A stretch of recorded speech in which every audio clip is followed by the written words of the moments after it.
शासनाच्या विशेषतः लोकांच्या दृष्टीने महत्त्वाचा प्रश्न असतो शेतकरी. अगदी शेतकऱ्यांच्या संदर्भात जरी मी तुम्हाला माहिती दिली तरी ज्या शेतकऱ्यांचं नुकसान झालेलं होतं त्यांना 7,000 कोटीपेक्षा जास्तची रक्कम ही ह्या शासनाने उपलब्ध करून दिली. ही रक्कम हे जे NDRFचे नॉर्म्स आहेत याच्या दुप्पट आणि 2 हेक्टरचा जो नॉर्म होता त्याच्याऐवजी 3 हेक्टर करून ही रक्कम देण्यात आली. दुसरी गोष्ट अशी आहे की सतत पडणारा पाऊस हा नैसर्गिक आपत्तीमध्ये कधीही आजपर्यंत नव्हता, तो या शासनाने आणला आणि त्याच्यासाठी जवळजवळ 755 कोटी रुपये हे शेतकऱ्यांना दिले. 12,84,000 म्हणजे जवळजवळ 13 लाख शेतकऱ्यांना प्रोत्साहनपर अनुदान दिलं. ती रक्कम जवळजवळ 4,683 कोटी रुपयाची होती. आणि विशेषतः कांद्याचं जे नुकसान आहे, कांद्याचं नुकसान देत असताना कांद्याच्या नुकसान भरपाईमध्ये मोठी वाढ केली आणि ती जवळजवळ 350 रुपये प्रति क्विंटल एवढं अर्थसहाय्य हे कांद्याच्या उत्पादकांना दिलं. आणि कांद्यापुरतं मर्यादित नाही तर जे ही तर अतिरिक्त मदत आहे, म्हणजे जी आम्ही आत्ता तुम्हाला सांगितली त्याच्या व्यतिरिक्त. आणि नेहमी भाताचं नुकसान होत असतं वेगवेगळ्या कारणामुळे, तर ह्या भाताच्या उत्पादकांनासुद्धा 15,000 रुपये प्रति हेक्टरी एवढं अनुदान हे सुद्धा आमच्या सरकारने दिलं. हे पूर्वी कधीही दिलं गेलेलं नव्हतं आणि केवळ बोनस दिला जायचा आणि बोनसच्या निमित्ताने परराज्यातली लोकंसुद्धा येऊन आपल्याकडे ते धान घालायचे. ही जे अनुदान आहे हे थेट त्या धान उत्पादक म्हणजे भाताचं उत्पादन करणाऱ्या शेतकऱ्यांना मिळणार आणि कोकणामध्ये त्याचा फार मोठा लाभ झालेला आहे. त्याच्याचबरोबर तुम्हाला माहिती आहे की आपण 6,000 रुपये प्रत्येक शेतकऱ्याच्या अकाउंटला दरवर्षी जमा करण्याचं जाहीर केलं. 6,000 रुपये केंद्र शासन देतं. ही रक्कमसुद्धा एक आधार म्हणजे दरवर्षी निदान दर महिन्याला 1,000 रुपये तरी त्या प्रत्येक शेतकऱ्याच्या अकाउंटला थेट जमा होणार आहेत. 6,000 केंद्राचे, 6,000 राज्याचे.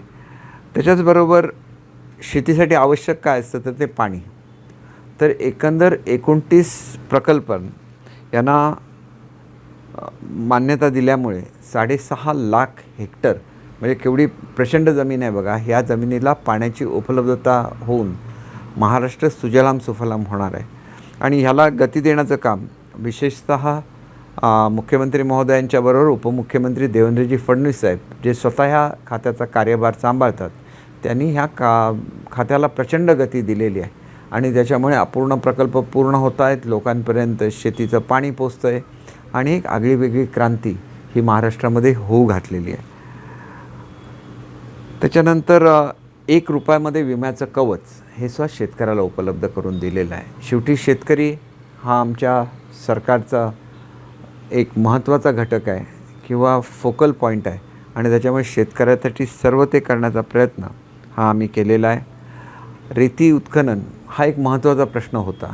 तर रेती उत्खनन याच्यापुढे सरकारच्या माध्यमातून होऊन त्याला एक रेट ठरवून देण्यात आला. म्हणजे रेतीचं असं एक धोरण ठरवण्यात आलं की जेणेकरून रेतीची चोरी होऊ नये आणि जो नागरिक ज्याला रेती लागते त्यालासुद्धा ती योग्य दरामध्ये मिळावी अशा तऱ्हेचं नवीन धोरण हे आमच्या शासनाने आणलं. आम्ही गोवंश अनेक वेळेला आपण म्हटलं जातं की आपल्याकडचं जे गोधन आहे ज्याला A to मिल्क म्हणतात याचं संवर्धन होणं फार आवश्यक असतं. त्याचा कार्यक्रम हा राबवला गेला.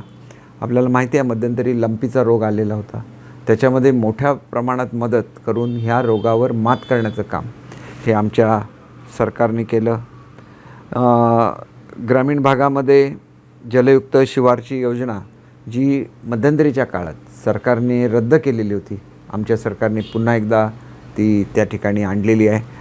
त्याच्यानंतर विशेषतः आपल्याला माहिती आहे की एक मोदी साहेबांचं स्वप्न आहे की हर घर जल आणि ह्याचंसुद्धा अंमलबजावणी विशेषतः एका विशिष्ट गतीने करत असताना 1,14,000 एवढ्या नळ जोडणी आजपर्यंत झालेली एवढ्या कुटुंबांना. प्रकल्पग्रस्त मासेमारांना मदत करण्यासाठी 50 कोटीचा निधी हा आमच्या सरकारने त्या ठिकाणी ठेवलेला आहे.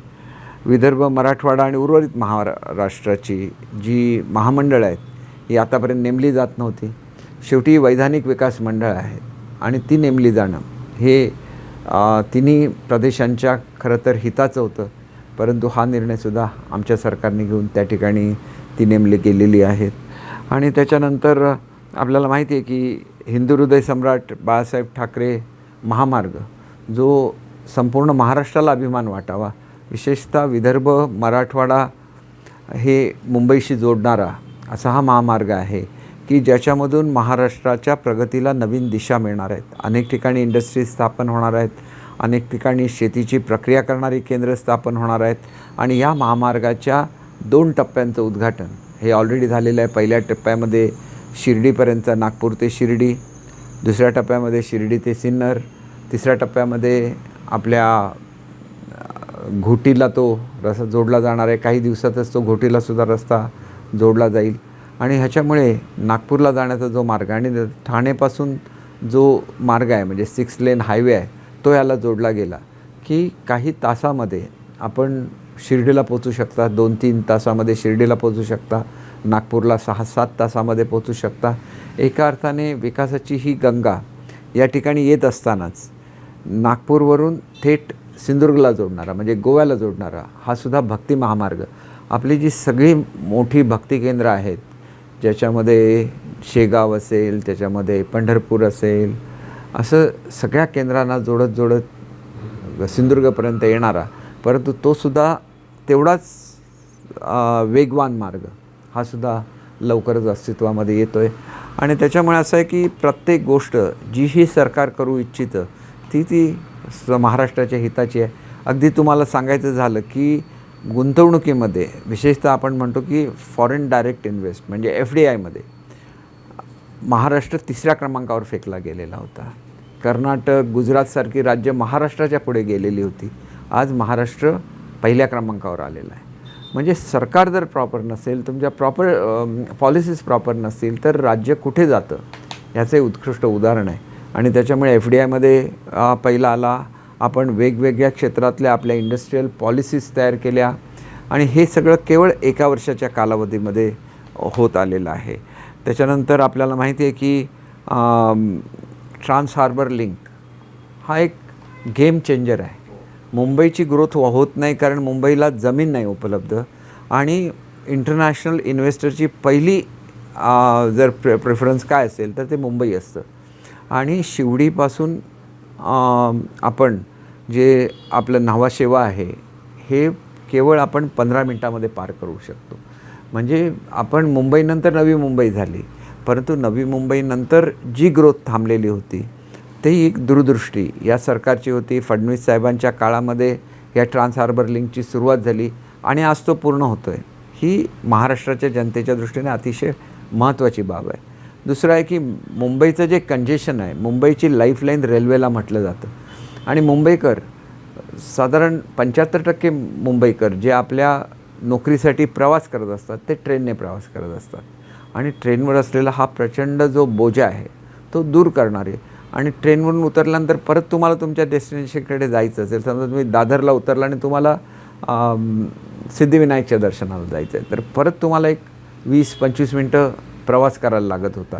किंवा तुम्ही चर्चगेटला उतरला आणि तुम्हाला मंत्रालयामध्ये जायचं असेल तर तुमची 15-20 मिनटं किंवा अर्धा तास त्या सगळ्या प्रवासामध्ये बाहेर येता, तुम्ही टॅक्सी पकडता. नवीन जी मेट्रो आहे त्याच्यामुळे जिथं तुम्हाला जायचं आहे तिथं तुम्ही उतरू शकता. तुम्हाला मंत्रालयात उतरायचं आहे तुम्ही थेट मंत्रालयामध्ये उतरू शकता. तुम्हाला सिद्धिविनायकला उतरायचं तुम्ही सिद्धिविनायकला उतरू शकता. असं मुंबईला एक जाळं मेट्रोचं करण्याचं स्वप्न हे तत्कालीन मुख्यमंत्री देवेंद्र फडणवीसजींचं होतं आणि ते आज पूर्ण होतं आहे. याचा आम्हाला सार्थ अभिमान आहे. आपण बघितलेलं आहे की कोस्टल रोडची घोषणा झाली, परंतु कोस्टल रोडला गती देण्याचं काम किंवा समृद्धी महामार्ग बांधण्याचं काम ज्या डिपार्टमेंटने केलं त्या डिपार्टमेंटचं नेतृत्व हे आमचे मुख्यमंत्री एकनाथजी शिंदेसाहेब करतात. अत्यंत वेगाने तुम्ही आज गेलं तर आश्चर्यचकित व्हाल एवढ्या वेगाने ह्या सर्वाची कामं सुरू आहेत. त्याच्याचबरोबर आपल्याला माहिती आहे की मुंबईला आपण हिंदू हृदय सम्राट बाळासाहेब ठाकरे दवाखाना अशासाठी दिला की एक मनुष्य झोपडपट्टीमध्ये राहत असतो, काही लोक जुन्या चाळींमध्ये राहत असतात, काही लोक चांगल्या घरात जरी राहत असले तरी त्यांच्यापासून म्युन्सिपाल्टीचा दवाखाना लांब असतो आणि श्रीमंतांच्या व्यतिरिक्त इतर लोकांना ट्रीटमेंट घेणं फार कठीण असतं. आणि म्हणून तुम्ही संध्याकाळी जरी उशिरा घरी आला तरी तुमच्या हेल्थ चेकअपची व्यवस्था ही त्या ठिकाणी करण्यात आलं, हे वैशिष्ट्य आहे. आणि म्हणून अशा तऱ्हेचे आपला दवाखाना, याचे जवळजवळ 700 दवाखाने हे मुंबईमध्ये स्थापन होणार आहे. त्याच्यापैकी निम्म्याच्या वर दवाखान्यांचं काम हे आता सुरूसुद्धा झालेलं आहे.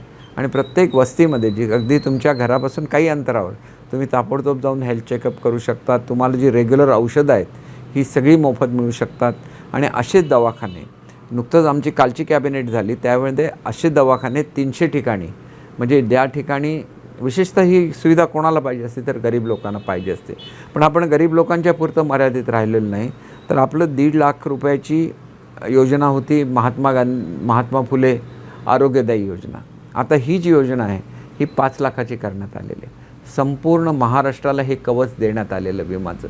जसं आपण 1 रुपयाचं विम्याचं कवच हे सगळ्या शेतकऱ्यांसाठी दिलं, तसं महाराष्ट्रामध्ये राहणाऱ्या प्रत्येक नागरिकाला आरोग्याच्या सुविधा उपलब्ध करून दिलेल्या आहेत. अशा तऱ्हेचं निर्णय घेणारं हे पहिलं राज्य संपूर्ण भारतातलं राहिलेलं आहे.